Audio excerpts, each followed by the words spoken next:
Hello Orchid friends, how are you? Welcome back to my channel. If this is your first time watching my video, my channel is all about orchids.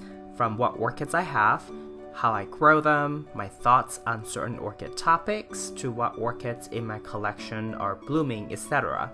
So if you want to follow along my orchid hobby adventure, please consider subscribing to my channel and turn on the notification. Today in this video, we're going to look at my Phalaenopsis stuartiana.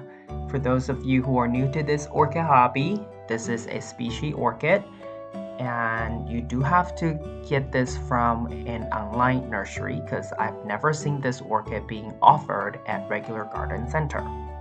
Alright, so let's go back in time to look at how this orchid progressed.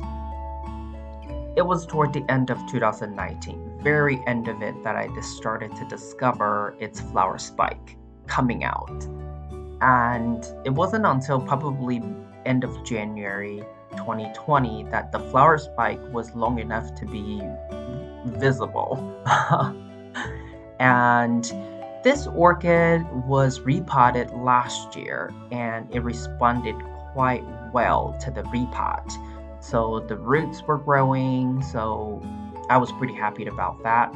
And this year, I also did something pretty different, and that is I staked the flower spike, because typically I really prefer the flower spike kind of free grow and then have that eventual pendant display.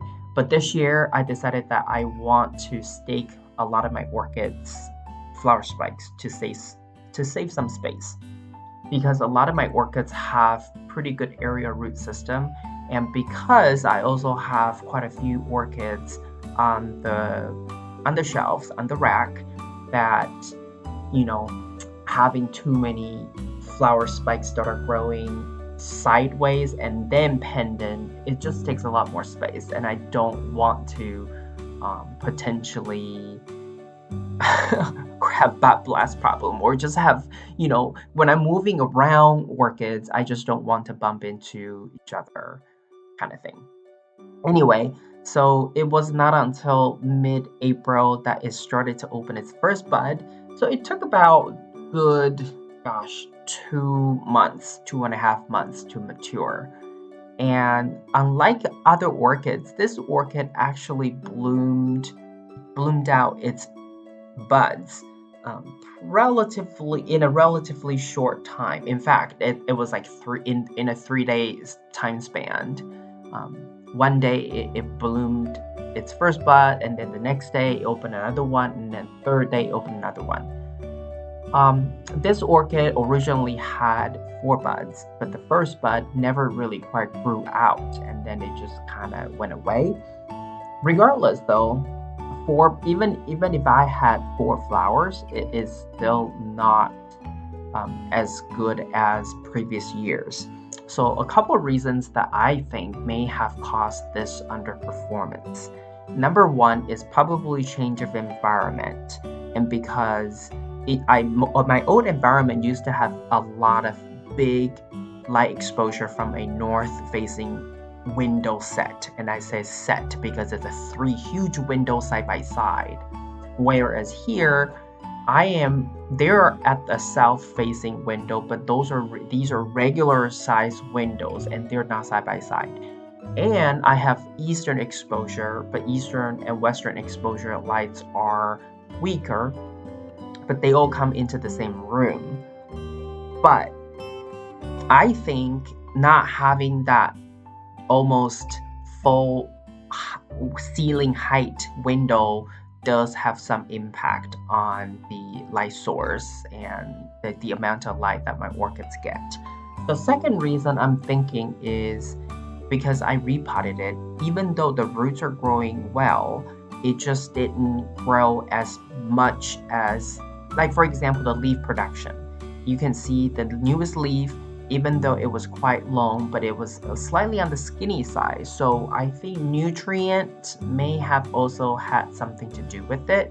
But then also the repot might have probably slowed down the growth at the initial, immediately after repot, and then the roots liked it and then it was growing leaves. So there were quite many different things that I think may contributed to this underperformance. So this year I'm thinking I want to increase its fertilizer frequency, not necessarily dosage or concentration, but frequency. And I think this year, because I have purchased additional grow light, so I think I would place this one under the grow light in a more lit location. So maybe that would increase the performance yield next year. Now back to the care of this orchid. Quarter strength fertilizer, 25% once a week. And I usually, for most of my orchids anyways, I would soak them in just water at the end of the month to give it a proper flush. Other than that, I think this orchid is pretty low maintenance. It's not finicky, it does okay. Oh, another thing about this orchid, I noticed that it's always 3 to 4 leaves. Just as it's growing new leaf, the bottom leaf always shed off. So I want to say it's just the way that this orchid is. You can never really have 6, 7, 8, 9 leaves like you would with other complex hybrids. And I see this across Stuartiana and stuartiana and the hybrid between these two crosses, which we call Philadelphia. So I want to, get your opinions, whether you agree, or do your Stuartianas, Stuartianas all have 3 to 4 leaves on average, or they have more leaves? Let me know, because I'm curious to find out whether it's something wrong with these orchids in my collection, or that's just their natural tendency in terms of leaf amounts. Another thing I would like to share with you is I really enjoy having this orchid in a 16-ounce cup that has drainage holes at the bottom. I noticed that this orchid actually looks better somehow when I soak it more often, and because there is drainage holes at the bottom, so it's very easy for me to give this orchid a proper flush whenever I feel like it. That is, I will fill up the water until pretty much the top of, like just below the line of the media, the substrate. So I would say that's like 90% or even 100%. And just let it soak for a couple hours, and then I would then take away the outer pot and let the water drain completely. And because I also have 4 holes drilled on the side of the cup, so I typically would leave this orchid without the outer cup, just like that, like what you see in the video, and let it hang out for a day or two, and then I put it back into the decorative pot, the blue outer cup. And that way, it's not so wet, and then there is still enough moisture inside the cup to go through that wet dry cycle by the time I need to water all my other orchids next time, which is in about a week's time. Well, in 5 days. If I let it hang out for 2 days without outer cup, then it's really 4 more days before I water it again, and typically it gets pretty dry already. I quite enjoy growing orchids nowadays with drainage holes at the bottom, because that gives me more flexibility. For example, if I want to convert this back into semi-hydro, I simply allow a little bit of water at the bottom because there's outer cup, so I just need to make sure there is some water and then put it back in, put this orchid back into the outer cup.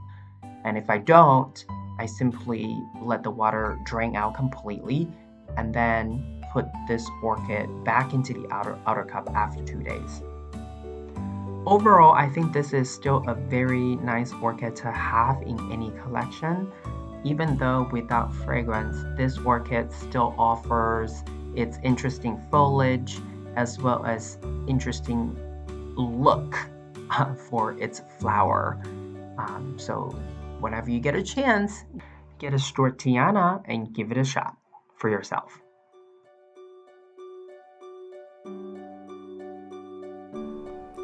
This is all I have for you today. If you like this video, please give it a thumbs up. And if you would like to get more orchid related videos from my channel, please subscribe and turn on the notification. I want to wish you happy growing, and I will talk to you in my next video. Ciao!